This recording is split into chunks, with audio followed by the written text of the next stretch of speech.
उत्सर्जन के स्रोत यानी कि इमिशन के सोर्सेज हैं उनको आइडेंटिफाई करना है और उसमें यह देखना है कि इस पर्टिकुलर सिटी में इतना प्रतिशत इस स्रोत से आया, इतना प्रतिशत इससे आया, इतना उससे आया है।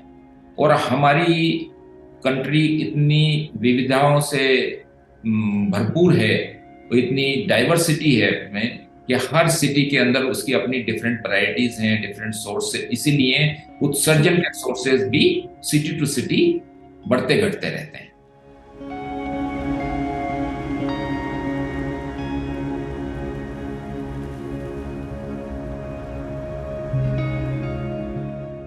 हमको एयर क्वालिटी के जो स्टेशंस हैं वो अपने इतने एडुकेट, कहीं पे एक्सेस में हो गए हैं और कहीं पे बहुत इनएडुकेट है।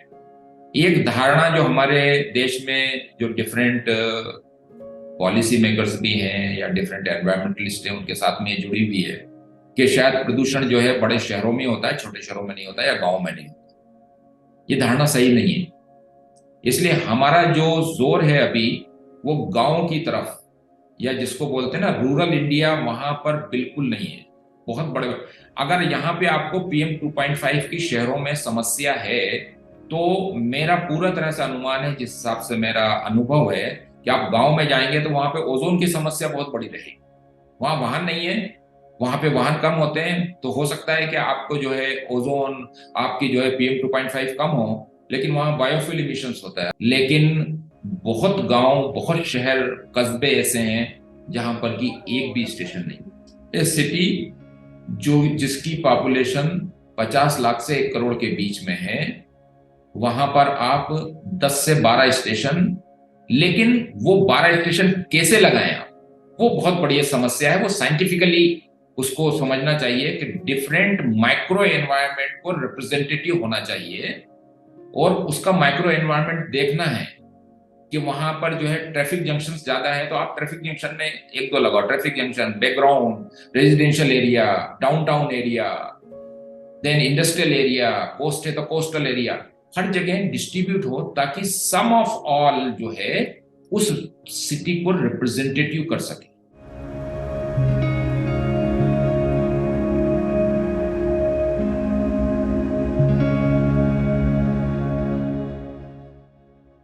ये चीज सबको जानना होगी कि वेदर एयर पोल्यूशन को पैदा नहीं करता, वेदर एयर पोल्यूशन जनरेट नहीं करता। वेदर एयर पोल्यूशन को ओनली रीडिस्ट्रीब्यूट करता है, मेनोवर करता है। तो हमको हर चीज में जो इसकी मूलभूत जड़ जो है वो है इमिशन के स्रोत, उत्सर्जन के स्रोत। उनको अगर उत्सर्जन के स्रोतों को आपने एक सिटी में कम कर लिया तो वेदर उनको मैनिपुलेट कितना करेगा, उसी हिसाब से डिस्ट्रीब्यूट करेगा। कहीं पे ज्यादा करेगा, अगर ज्यादा है नहीं स्रोत तो उसको फिर मैनिपुलेट कैसे करेगा। ये तो एक चीज हो गई। दूसरी, वेदर की एक बहुत बड़ी क्लाइमेटोलॉजी एंड ज्योग्राफी भी है कि वो हमारी नेचर ने ऑलरेडी दिया है। तो व्हाट हम उसको क्या बोलते हैं, नेचुरल प्राकृतिक क्लिनजिंग मैकेनिज्म होती है।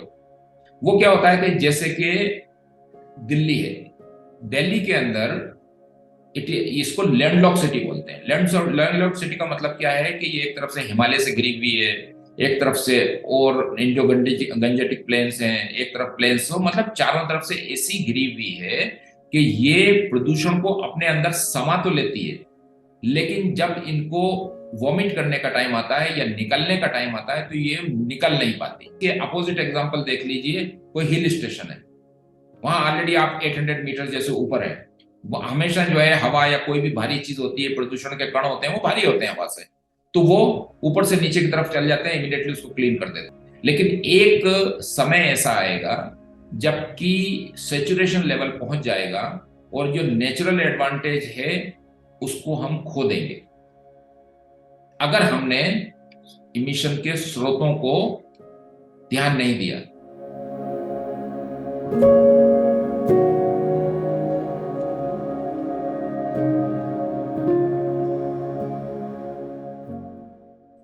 देखिए, ये पोल्यूशन एक हमारा फंडामेंटल राइट है।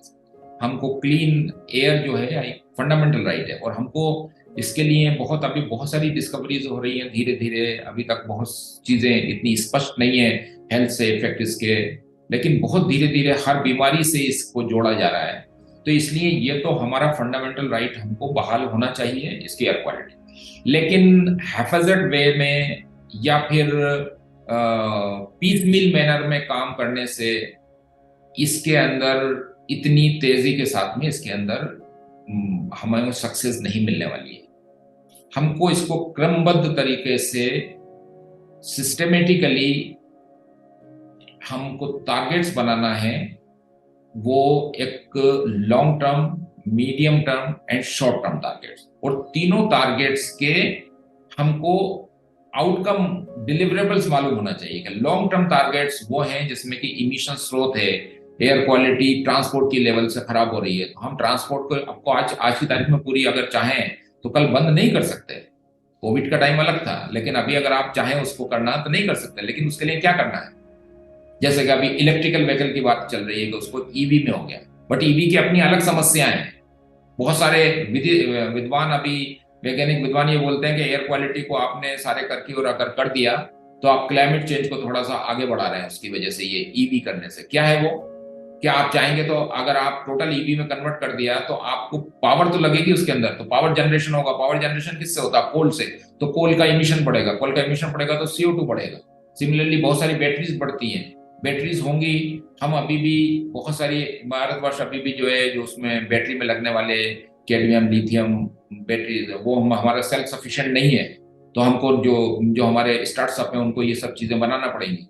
देन मोस्ट इंपॉर्टेंट थिंग आएगा कि बैटरीज इतनी बनेंगी और इतनी ज्यादा होंगी, उनका disposable, how to dispose them, ये बहुत बड़ी समस्या होने वाली है। और मोस्ट इंपॉर्टेंट चीज है कि हम लोग रूल्स बना लेते हैं, हम लोग सारी चीजें बना लेते हैं, लेकिन उसका इम्प्लीमेंटेशन।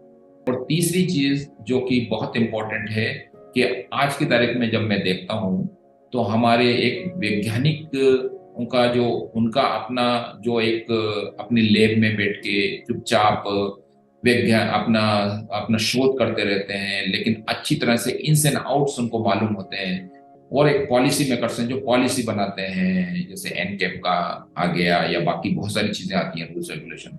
इन दोनों के कम्युनिटीज के बीच में जो जो जो एक वैक्यूम सा है, उसको भी हमको पाटना पड़ेगा।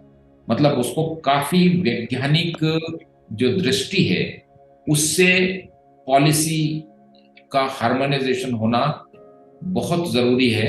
और जब ये होगा तो चीजें फास्ट होंगी और रिजल्ट्स आएंगे और डिलीवरेबल